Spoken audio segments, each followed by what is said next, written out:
Hey guys, welcome back to the Book Rookie. I'm Karen, and today we're going to be doing a March wrap-up video.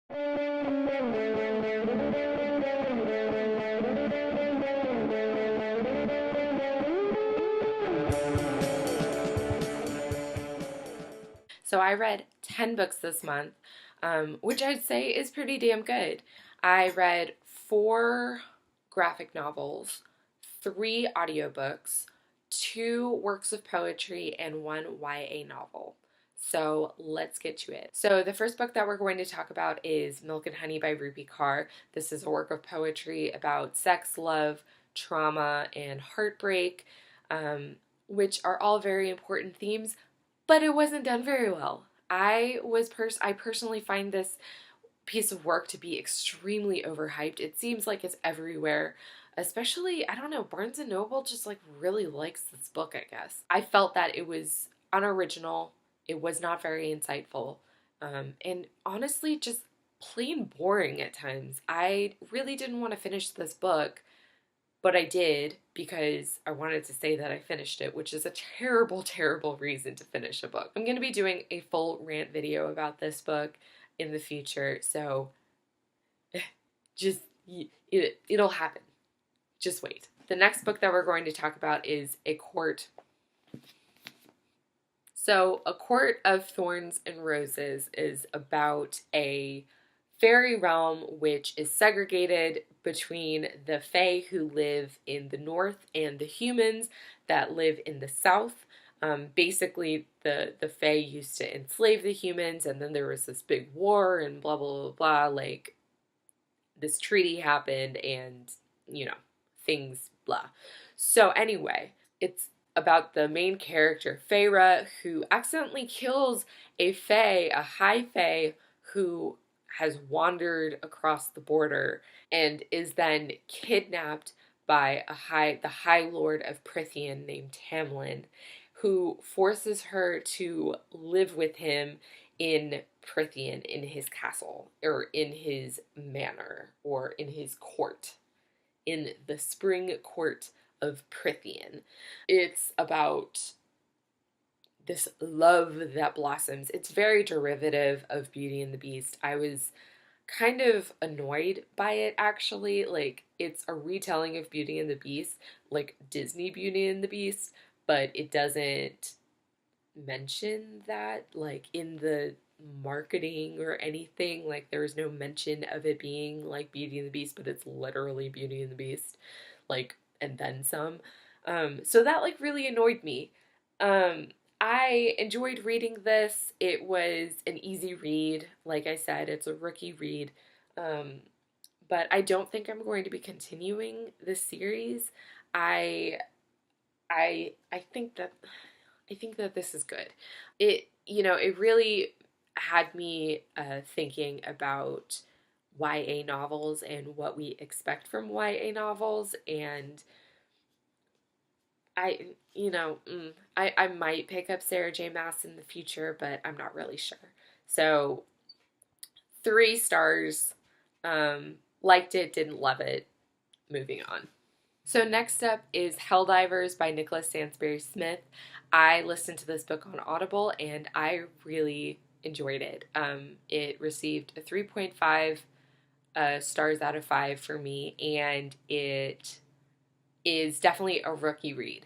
So this book is about a world in which the face of the earth has been destroyed by nuclear warfare. The only way that humanity survives is by flying around the earth in these kind of war drones, and the Helldivers have to jump to the face of the earth to get supplies to keep the drones in the air. This was I would say it was really intense. It was very suspenseful and very dark. There weren't many breaks. Don't expect any, comedic relief. You have to kind of be in the right mood for this, and I wonder if it is different when you read the book as opposed to listening to the audiobook. But it was very heavy, but it was a great story. So I really enjoyed it. 3.5 stars.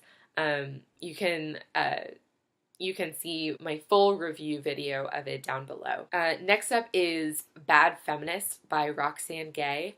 Loved, loved, loved the second half of the book. Was kind of about the first half of the book. So this is a collection of essays by Roxane Gay, and it covers a, a wide range of topics, mostly that are relevant to literary feminism. Specifically, it talks about abuse, rape, misogyny.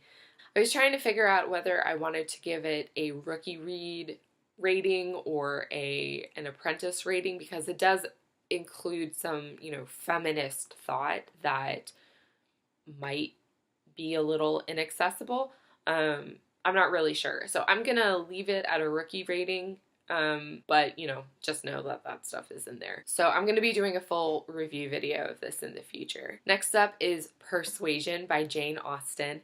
This book is about Anne Elliot, who in the past was engaged to this guy, Frederick Wentworth. And it's like, the whole thing is just gossip. She used to be engaged to Elliot Wentworth, and then her friend, Lady Russell, persuaded her that Frederick Wentworth was not good enough for her. Essentially, she was just like, he's not the right class, he doesn't have enough money, he's just like not good enough. So 8.5 years later, Frederick Wentworth shows back up in her life, and so this book is kind of about it's about class, it's about marriage, it's about gossip. There's so much British gossip that goes on in this book. It's kind of fantastic. There were times when I was listening to this book that I was just like, oh my god, rich people problems, because it seems like everybody just kind of sits around and doesn't do anything all day. All they do is talk about each other and talk about who's marrying who and who's engaged to who, and it's just, I don't know, it's kind of a fun read, and it's definitely a satire of the upper class in Victorian England. I listened to this on Audible, and I've decided that sometime this year I'm going to reread this book in a physical form, because there were a lot of things that I didn't pick up on. Because it is Jane Austen, the language is a little bit hard to grasp at times, just because the writing style is very different than I think a lot of us are used to. It's different than our way of speaking today, and so because of that, it's an apprentice read. But I would definitely recommend it. It got a 4-star for me. I will definitely be reading it again. Next up is Marbles by Ellen Forney. It's Marbles, Mania, Depression, Michelangelo, and Me. I picked this book up in a used bookstore just because, the cover, I like the colors, and then when it said Mania and Depression, I was just like, oh my god, let me read this. It'd been sitting on my shelf for a few months, and it was actually recommended to me that I finally read it by Marissa from Blatantly Bookish. I'll link her down below. So basically this book is about Ellen Forney. It's an autobiography about Ellen Forney as she is experiencing and struggling with bipolar disorder and anxiety. So this book is all about her ups and downs. It's like every chapter is about a different phase of her life. So when she was in her manic state, and then the next chapter is when she was in her depression. And for anybody who struggles with any sort of mental illness, this is a very accessible and relatable read. I personally related to this book. I struggle from depression and anxiety, and so I saw myself in this book in so many ways. Even though I don't have bipolar disorder, I definitely related to it. So this book is great if you have a mental illness, or if you know somebody who struggles with a mental illness. This will help you understand what they're going through a little bit more. It also talks about being an artist with mental illness, and it's like we know that there are so many great artists and authors and just creative people in the world who struggled with bipolar disorder, depression, anxiety, etc. And so it raises that question of whether we are creative because of our mental illness or in spite of it, and whether taking medication and becoming stable will take away our creativity. So this got 5 stars from me. Definitely a rookie read. Generally, graphic novels are rookie reads.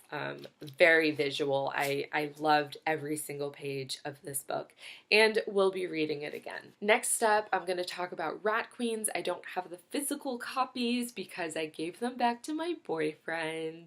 I don't own them myself. Which I'm bitter about. But you guys can see my review video about it down below. This series is a graphic novel series about 4 mercenaries who are fighting against evil in a kind of traditional fantasy realm, where there are like orcs and goblins and elves and blah, blah, blah, blah, all the things, and it's just fantastic. If you I've said it before and I will say it again, if you take yourself too seriously, you should definitely read this book because it has a lot of sex jokes and a lot of cursing and is just a romping good time. I really enjoyed it. I had a lot of fun reading it, and it kind of took me out of like a little slump that I was in, so it's just really fun. You should definitely read it. Rat Queens gets 5 stars from me. The series as a whole gets 5 stars from me, and is definitely a rookie read. Like I said, graphic novels tend to be rookie reads because they're so visual. So last up is Sonnets from the Portuguese by Elizabeth Barrett Browning. This is such a lovely, just everything about this is lovely. I mean, okay, first of all, the cover. It has all of these just beautiful images. Look at that. Ugh. This is a book of 44 sonnets by Elizabeth Barrett Browning to her husband, who is also a writer and a poet. And this book is about their love and about their marriage and about just the passion that lives between the two. I have to say, I'm not smart enough to understand every single thing that went on in this book from the beginning, but you could feel the love and the passion like just wash over you when you read this, regardless of if you understood exactly what was happening, exactly the references. If you've ever been in love, there's something that just like clings to you. I want to read you guys my favorite section of my favorite sonnets. I'm not sure which sonnet this is from. They're generally numbered, but each page is a different sonnet. So my favorite part is, if to conquer love has tried, to conquer grief tries more, as all things prove. For grief indeed is love, and grief beside. Alas, I have grieved, so I am hard to love. Yet love me wilt thou, open thine heart wide, and fold within the wet wings of thy dove. I just think it's just so lovely. I picked this book up at a church book sale for like $1. So, and I had no idea what it was, but I'm so glad I did because this was just such a lovely read. So that's it for today. Let me know if you guys have read any of these books, or what you guys are reading right now, or what you read in March. I will see you guys soon. Bye!